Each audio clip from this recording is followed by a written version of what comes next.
Greetings!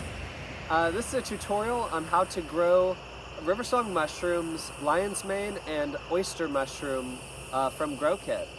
So this is a lion's mane substrate bag, and this is an oyster substrate bag.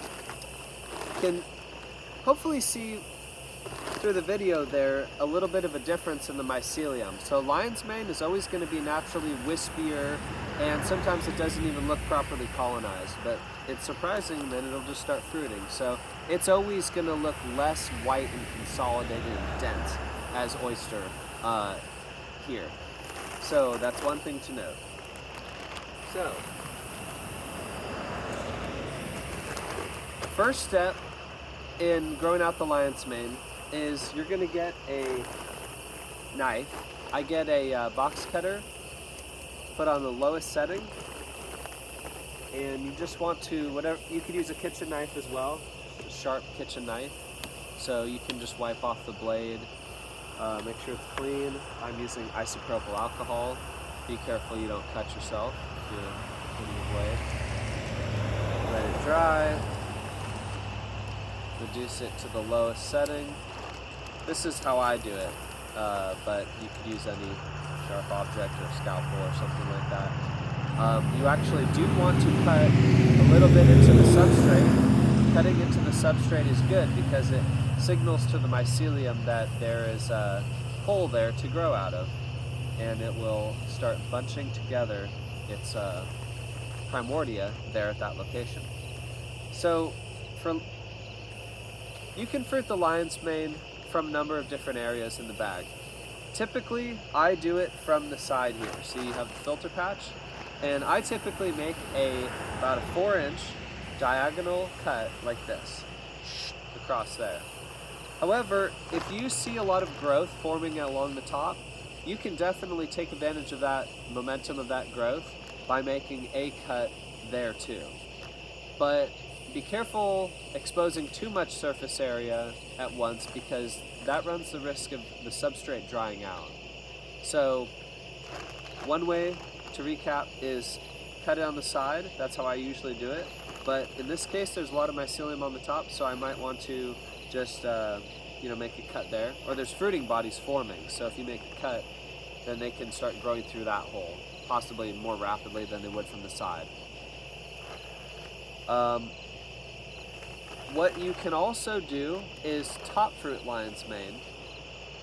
The main thing with that is just running the risk of not having enough fresh air, and I'll explain why. But to top fruit, you would basically cut the whole top off, slice like that, and then you would get a clean rag, clean towel, just wet, and reach in and clean the side of the bag all the way up. Then use a paper clip and spray the inside, or just leave it open and put the humidity bag over top of that. So the cut is made along the top here. The mycelium is growing up inside the bag, or the mycelium, the fruiting body is fruiting up inside the top of the bag. And then the humidity tent would serve to retain the humidity in the important early stage. So I think that once the fruiting bodies grow to a certain length, I think you would want to increase the amount of fresh air that it's available to it, or else the fruiting body will grow very elongated, coral-like, kind of softer, different from the traditional idea of the tight pom-pom like culinary classification of lion's mane. If you would try to make a lion's mane steak or something, you'd be looking for a lion's mane fruiting body. If you grow the fruiting body, however, in a CO2 rich environment, because they breathe in oxygen and breathe out CO2, so if it doesn't have enough fresh air, then it's going to be growing differently from how it would typically with a high fresh air exchange. So you can essentially just try to introduce more fresh air to it. And so as it's growing up, you make a slice up and a slice up, and you allow the some of the CO2 to escape, and you could possibly even make a couple other holes or just try to get it a little bit more fresh air. But you're always going to want to factor in your environment. If it's really dry, if it's the middle of winter, then if you see any yellowing, which will probably be the case in a lot of the year, maybe 6 months out of the year, you'll want to use this humidity tent. And so you just use it at your discretion according to your environment by, you can make cuts like this. Take the humidity tent, and to allow for more fresh air, these are pretty dull scissors, but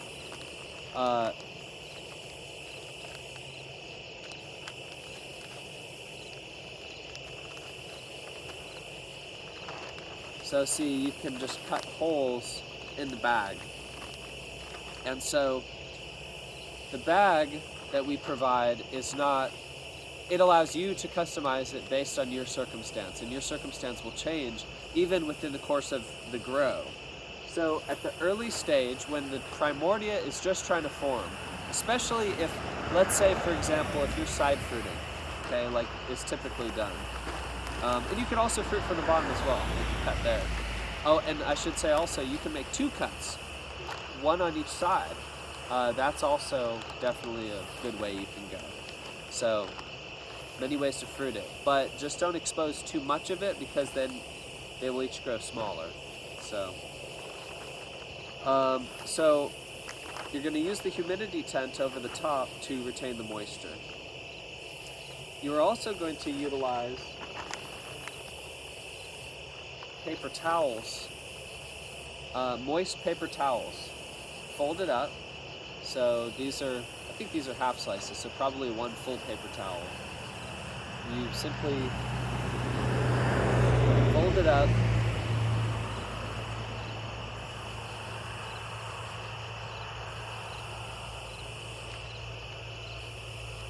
sure is beautiful out. Whew. That's sunset right over there. Very nice. Okay, so I like these water bottles. They're $1 or $2 from Walmart, and it just means it's makes watering and misting really easy. So moisten the paper towels, moisten the inside of the humidity tent. If the fruiting body, let's say you made a cut and you're waiting a week, maybe 2 weeks, you're waiting for the mushrooms to grow from there. First week, you might not see anything. After 7 days or so, depending on how moist you've kept it, maybe you'll start seeing a little bit of white coffee growth, something like that. Sometimes it grows faster or slower. Sometimes it takes 2 or 3 weeks, it seems. But I suspect in those circumstances, it's largely due to just being too dry, because it really wants that moisture. It really delays it if it doesn't have enough moisture. So let's say you made that slice to side fruit it. You're going to want to, every time that you moisten everything, you're also going to want to moisten that substrate directly. So you spray that substrate. I should say, if you start seeing fruiting body develop, try not to, blast it with a direct stream. Rather, as the fruiting bodies start to grow out, you want to lessen your direct sprays on those fruiting bodies. Sometimes the question is asked, my lion's manes are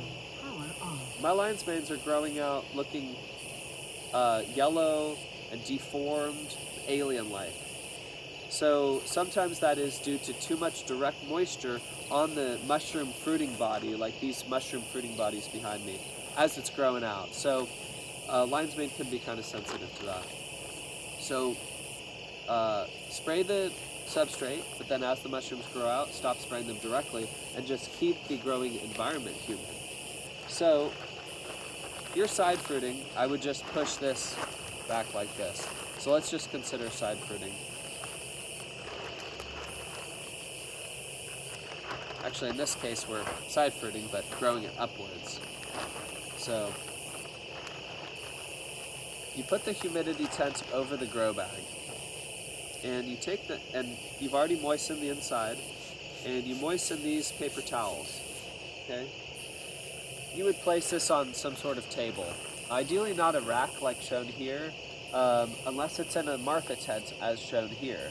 But you know, something like a table or a surface, so that can help, so that there's not a draft from below.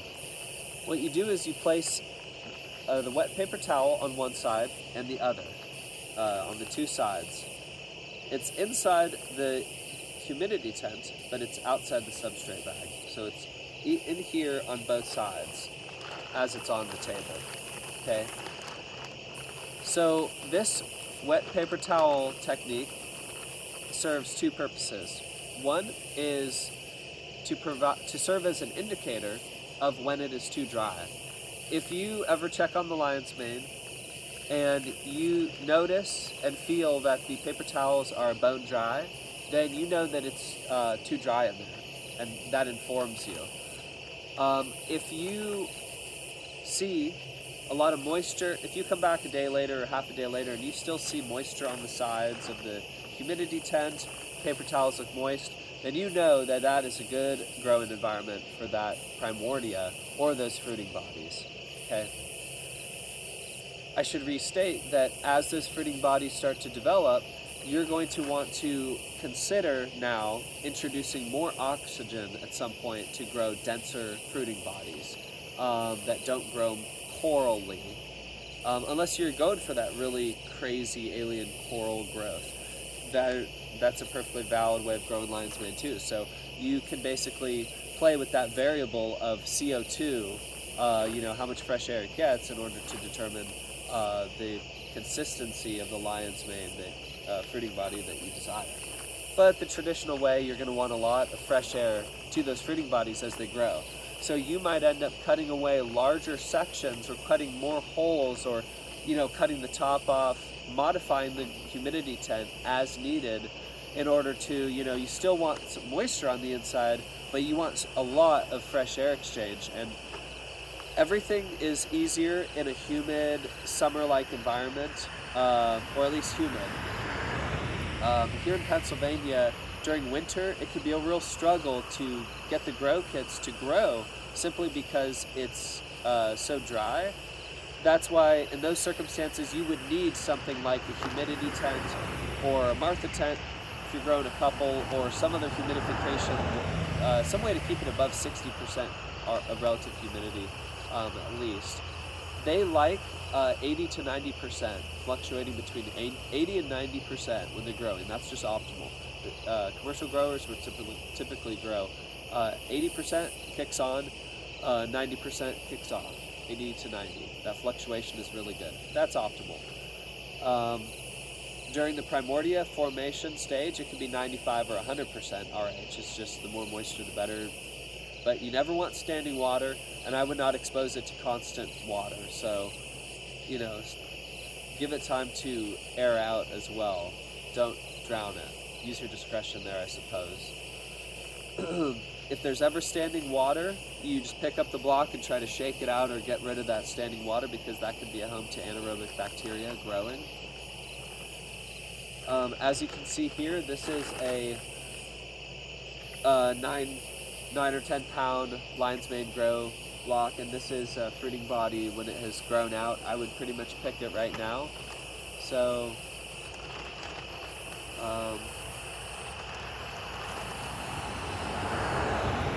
once the lion's mane is grown out like this, or you can actually let it grow longer, and actually I should speak on that. When to harvest your lion's mane? At this stage, the lion's mane is going to be producing and releasing spores. That's the function of the fruiting body itself, is to propagate spores. So if you're just growing one kit and it's indoors, shouldn't really be an issue unless somebody has a respiratory illness or some sensitivity to spores, something like that. I would say in most cases, probably it would just be fine. Just grow it out like this. Might just dump a little bit of spores on the countertop, but it's nothing to be alarmed about. However, if you're growing, a Martha tent full of them, the lion's mane, then you would want to consider some sort of ventilation, simple ventilation just to pump the air out, because you don't want to breed those spores. But if it's just one, or if you're growing it outside in some outdoor type circumstance or barn or something, and you don't really care about the spores, then heck, you could grow it even longer. I have heard that it's possible that as it gets older and yellower and droopier, it becomes a little bit more bitter. I haven't personally confirmed that myself, but be interesting to hear what what people's experiences are with the different age and how that affects the taste and texture and whatnot.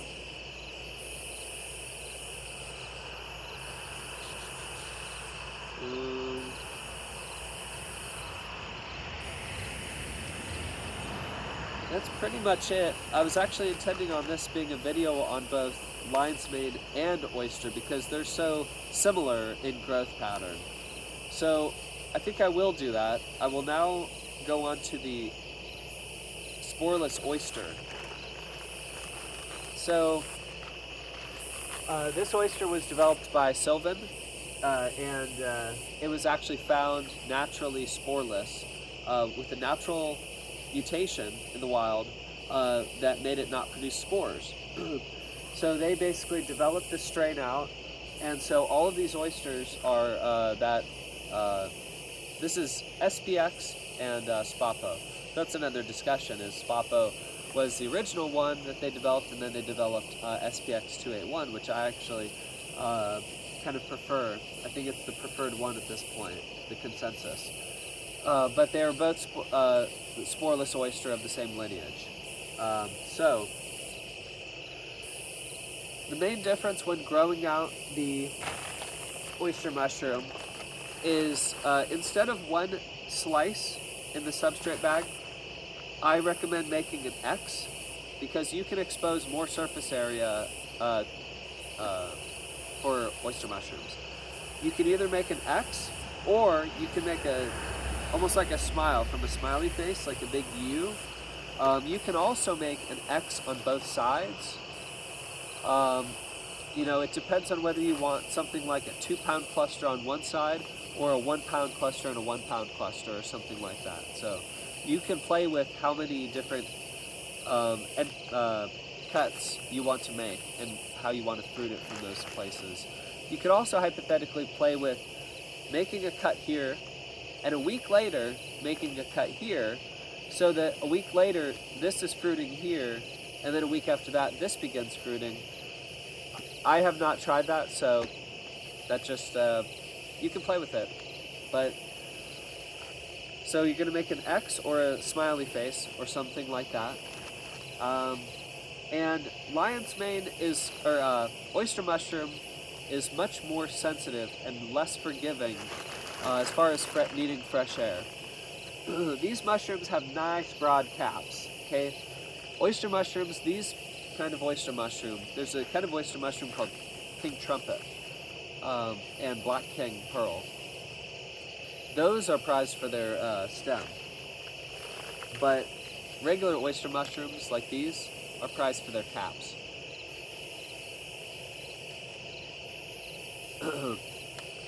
The caps are softer and just have a better texture in general for cooking. The stems have a tendency to be rubbery and chewy, in my opinion, and in others' opinions. However, some people have claimed that the stems to them are more flavorful. So I bet you a good chef would be able to utilize the different parts of the mushroom differently in order to optimize the flavor and texture profile of that part of the oyster mushroom.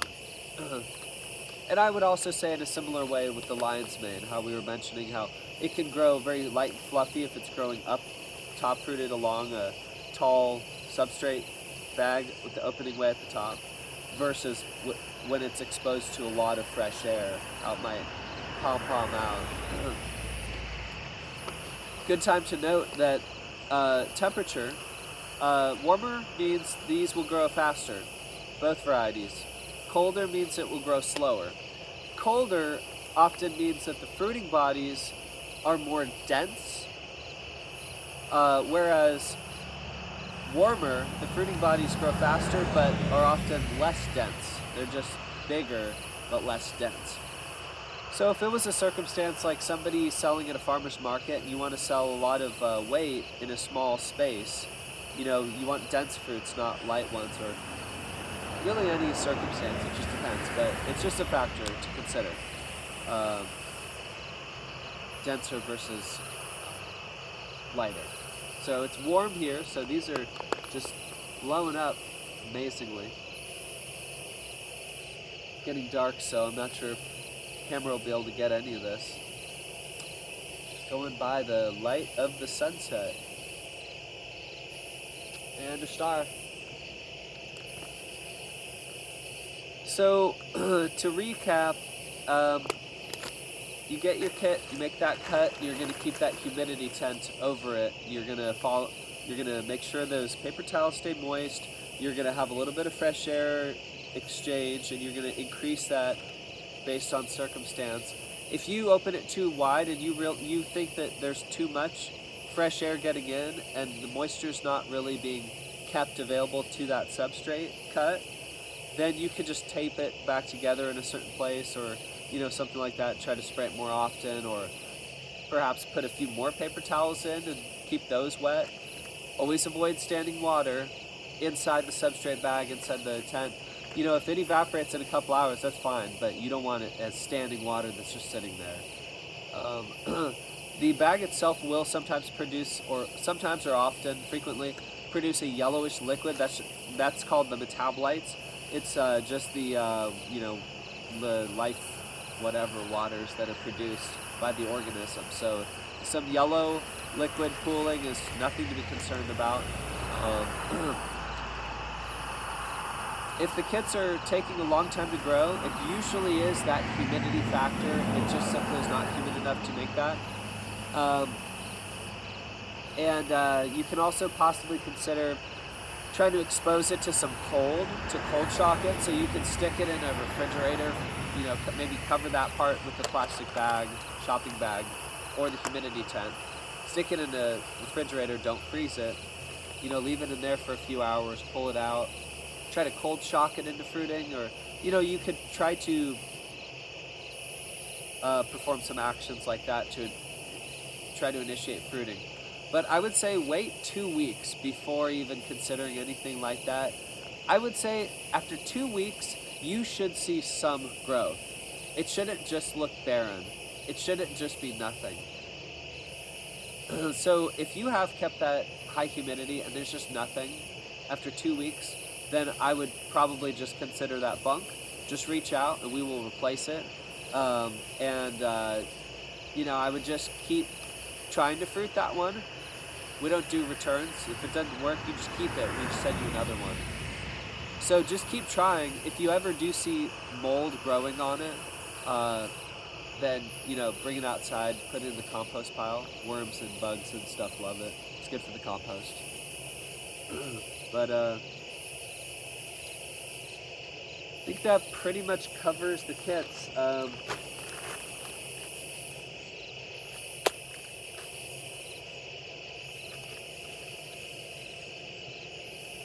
Where's the best place to grow them? You don't want fans blowing directly on them. You don't want the sun to directly hit them. They do like light. They will grow more vibrant. The oyster mushrooms will grow darker colors. If it's SPX, it grows more brownish caramel color. If it's Spapo, it tends to grow a little darker, grayer, bluer almost.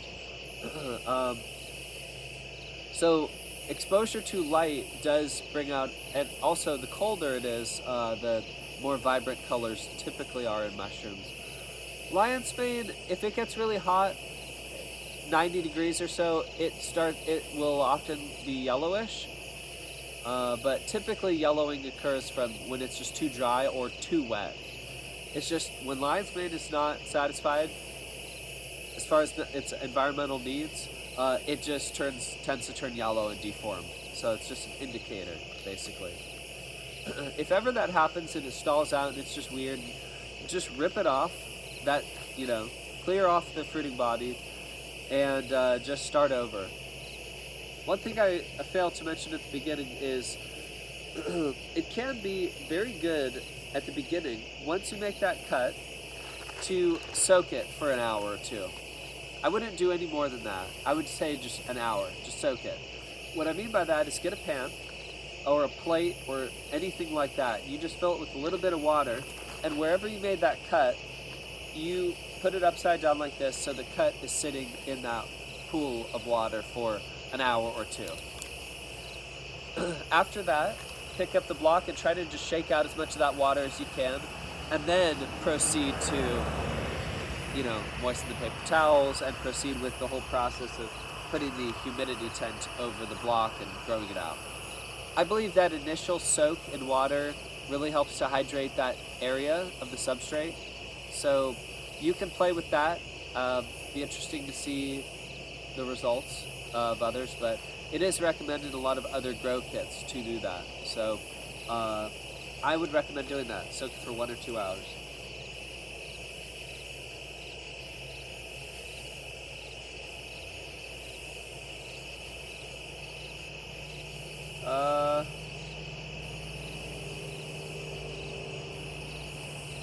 Yeah, whenever you harvest the fruiting bodies, try to clear away all the fruiting bodies that remain. Just give it a fresh start. You can either re-fruit from that same opening by just re-moistening it. I would soak it for an hour or two, and then just, give it a week, 2 weeks to start trying to fruit again. You can either fruit from that same hole, or you can tape off that hole, or just try to block off that hole from fresh air and the conditions that would promote growth of fruiting bodies. Just try to cut the air off, basically, and then perhaps fruit it from the other side. You can play around with that as well. I typically tend to just re-fruit from the same opening because I find success with that. However, you can play around with different ways. You could fruit it twice from the same opening and then close it and try fruiting it from the other side maybe twice. These have been known to produce 4, 5, 6 flushes and just keep going. So whenever you're done, put it somewhere in the garden, the block. Put it somewhere in the garden where the sun's not directly going to hit it, somewhat shaded, but some light is good, where it will hopefully stay moist, and sometimes you do see more mushrooms fruiting from those blocks outside. So I think that about covers it. Cheerio, and enjoy the mushroom grow kits. If you, as always, have any issues or anything, just reach out. We're very liberal with replacing the grow kits. We just want everybody to have a successful time and harvest a bunch of awesome, tasty mushrooms and enjoy them. So, thanks.